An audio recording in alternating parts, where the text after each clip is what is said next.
Hi, I'm Robin. Hi, and I'm Bill. Welcome to Not the Retirement Show. Today we're talking about bewaring 5 monthly expenses that you need to control in retirement. So Bill, I know that a lot of people have trouble anticipating exactly how your expenses change when you transition from the working world to this land we've been calling retirement. Well, that's right. I think essentially though two things change. One is your income changes. You go from a regular standardized income every week or every month, and you go from that into probably for most people a fixed income, which would be pension or some type of investment income. But you're absolutely right. Your expenses change as well. I mean, simple things like transportation changes because if you're not commuting to work every day because you're not going to work every day, then obviously that becomes a lot less. I mean, you may compensate that by traveling a lot more, but you're right. There are so many different types of expenses that do change when you go into the retirement years. I think we better start right from ground zero here, because in a lot of people's minds, when they're not financial experts, having a monthly paycheck and having a retirement income, that's the same thing in their mind. And I know in your mind, those are two entirely different concepts. I understand initially it's because when you're working and you're getting monthly paycheck, you're spending all the time, and everywhere you go, it's charge this, debit that. And if the monthly bill's a little big, you kind of go, oh, well, I'll just pay it next month. Why is that a problem in retirement? Well, because in retirement, you don't have the opportunity to increase your income. Once it's been established what your monthly pension income is going to be, pretty much that's it, fixed. When you're employed, when you're working, and if you feel that you're spending too much or whatever, that you would like more income, you can go for another job. But once you're in retirement, you can't go for another pension. What you've got is your pension. It's as simple as that. That's why it's called a fixed income. Well, fair enough. You really can't go for another pension. And the other thing is, you're on this fixed income that Bill's referring to, but everything in life just gets more and more expensive. And as you go further and further into retirement, you got to figure out how to do more with what is essentially less, because your dollar has a tendency to not go so far. Well, of course, in these sort of inflationary times, that's a very relevant point.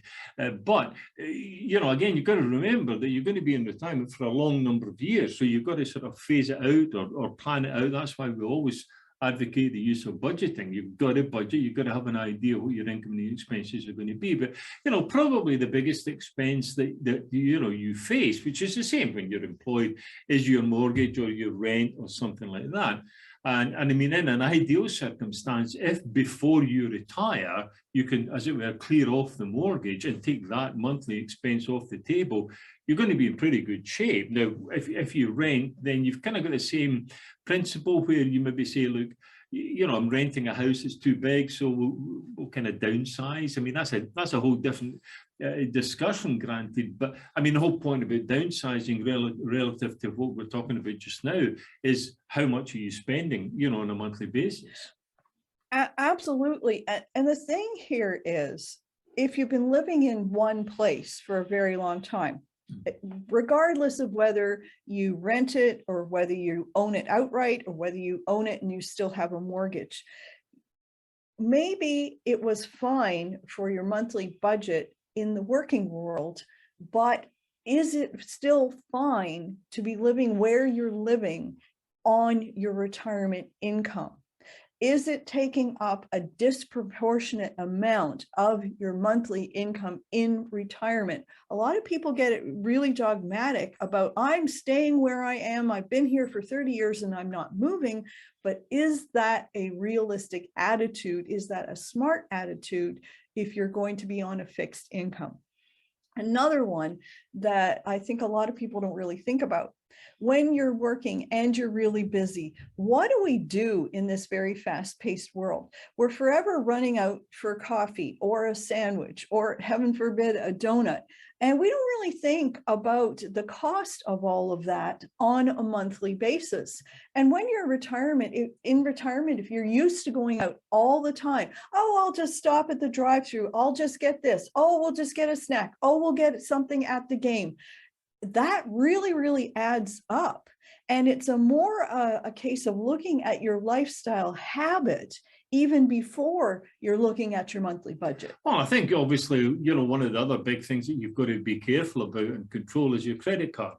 You know, when you're employed, the credit card, you know, let's face it, most people don't really have control of their credit card. You don't? Well, you know, but I mean, when you're employed, you know, you always know that you can sort of pick up the slack next month and stuff like that, which you can still obviously do in retirement. But that is something you want to be careful of, because you know, it's quite an expensive proposition in terms of, you know, the interest rate. So a credit card would be you know, another thing that you would be careful of, or need to be careful of and control. Things like food, eating out, etc. You know, I mean, if you're in retirement, you want to have some fun. You know, I mean, if you've been used to going out two times a week, 3 times a week, 4 times a week while you've been employed, you know, you can cut that back just a little bit, perhaps. But you got to get a balance between, yeah, okay, I can save money, but I'm going to have a miserable life. I mean, there is a balance, and I mean, that's the whole purpose of, you know, having a sort of a successful retirement, or a happy retirement, perhaps. Well, you just mentioned having a miserable life. A lot of people who don't prepare well for retirement, who don't embrace the idea that it's a huge lifestyle change, they initially, or perhaps sometimes for a long time, are frustrated or depressed or unhappy or dissatisfied. And unfortunately, as humans, particularly in the Western world, one of the things that we do when we're not too happy is we go shopping. And in this example, it doesn't really matter whether we're talking about going to the big box store and loading the cart, just going up and down the aisles, or whether it's shopping online in the middle of the night because you can't sleep.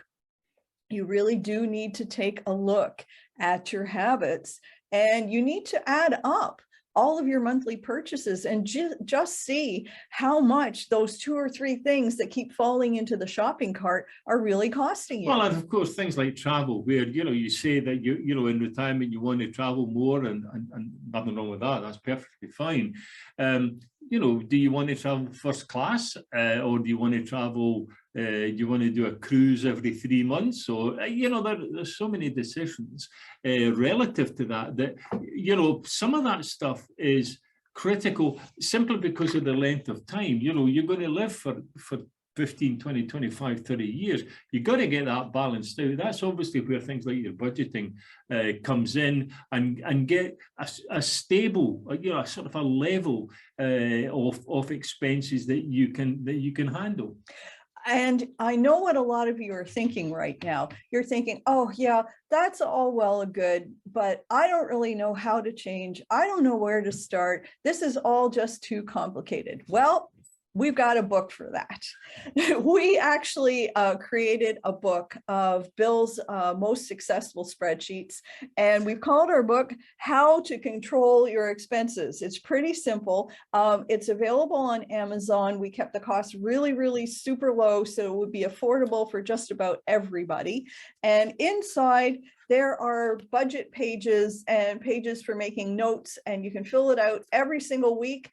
And to start with, simply just figure out where the heck your money is going. And then you can think about, well, am I spending it wisely, and how could I cut back? That's the biggest part of control. Know where your expenses are, know how much they are, etc.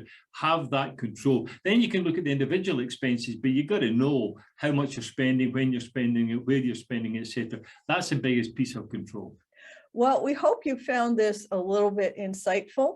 Watch us again for more information about living a thriving retirement life.